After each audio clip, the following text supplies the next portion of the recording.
Hey guys, Chrono here, and today I'm bringing to you my top 5 link cards that need to be banned. And the reason that I think these top 5 cards need to be banned, I think they're making the game very difficult for other people to play against. So people build boards with these 5 cards that I'm going to be showing you today. And once they have this board set up, it's extremely difficult to play around it. And that's not very fun.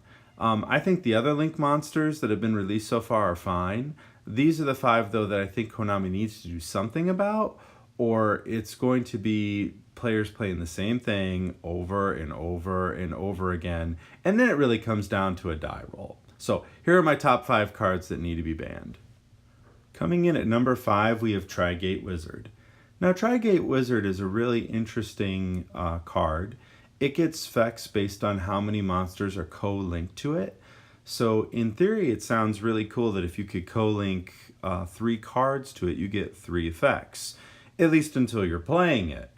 It's not very fun to have a card on the field that can banish 1 card on the field, negate a monster effect when it's activated, and then banish that card when it's activated. And then if it is co-linked with another monster, it does double damage, just like Odd Eye's Pendulum Dragon. That's a really strong card to have 3 effects like that, and that's why it comes in at number 5. It's very difficult to deal with. Coming in at number 4, we have Nightmare Goblin. Now, truly, these cards are a nightmare to deal with. Yes, the pun intended there, if your opponent builds a board with these cards. Konami, what were you thinking?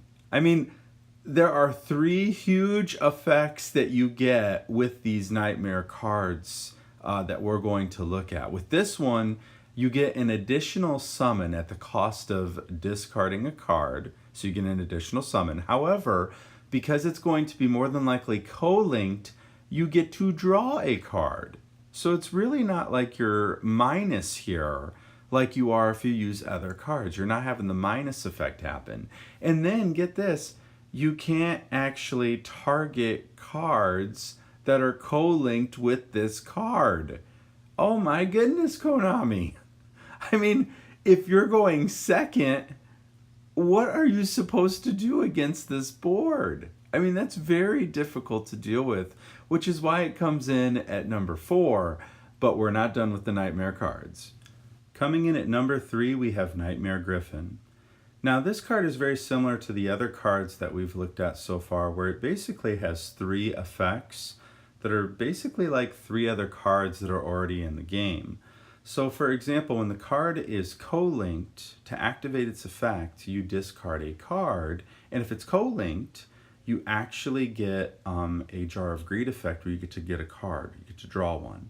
Then you get a Magician of Faith effect, very similar to that card, where you get to target a spell or a trap that's in the graveyard, and then you get to set it to the field. It's not added to the hand, but it's set to the field. Now, there's really no minus in this situation because let's say the card you got rid of was a Skill Drain or a Solemn Strike. You just get to set it, so it's really no minus. And then you get a Skill Drain for all special summon monsters that are not co-linked. So if you're going turn 2 and your whole deck is revolving around special summoning, how are you supposed to play? You can't, because they've already built a card that's going to skill drain all your other cards for your opponent if they special summon. That to me is just way too powerful. Coming in at number 2, we have Nightmare Unicorn. And I really went back and forth on whether or not this card should be in the number 1 spot, because I thought that it generates so much power for your opponent, but I finally decided to keep it at number 2. Just like the other cards that we've been looking at so far, there are 3 effects that you potentially gain depending on if it's co-linked or not. When it's first link summoned, at the cost of 1 card, you can target a card on the field and then return it to the deck. However, if it's co-linked, and more than likely, guys, it's actually going to be co-linked, you get the Jar of Greed effect where you get to draw one. It's the last effect, though, that makes this card truly broken. Where if it's co-linked with other Nightmare cards, on your next draw phase, you get to draw that many cards. I cannot believe that Konami released a card like this to us where you actually could have a +4 on your draw alone. A +4 on the draw. I mean, that's just ridiculous. How long have we seen Pot of Greed forbidden or on the ban list? Since what, '06, '07? And that's just a +1. We have a card currently in the meta where you can generate up to a +2, from a +2 to a +4 on your draw. That is ridiculous. And then you get the card advantage that you have after that. That is way too many pluses, and it's really hard to mount a comeback if you're going against that. So that's why it's my number 2 card that needs to be banned, and I really hope to see that banned soon. It's too powerful. And of course, coming in at number 1, we've got Firewall Dragon. This should be no surprise to you guys if you've been following Yu-Gi-Oh! This card has been a problem for months. Firewall Dragon has been a huge issue. It's already limited to 1, and I know it's one of the main cards in the anime.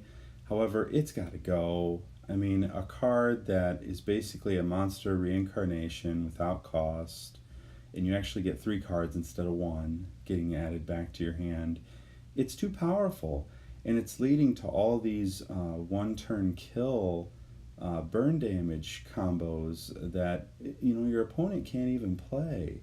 So I really hope that they get rid of this card, and I really think that if they got rid of these 5 cards, the current Link format would be fine.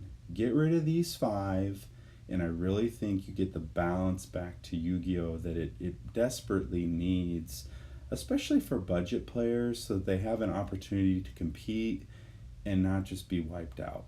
So guys, that's it for me. Please let me know what you think. Of course, was there some Link monsters I missed?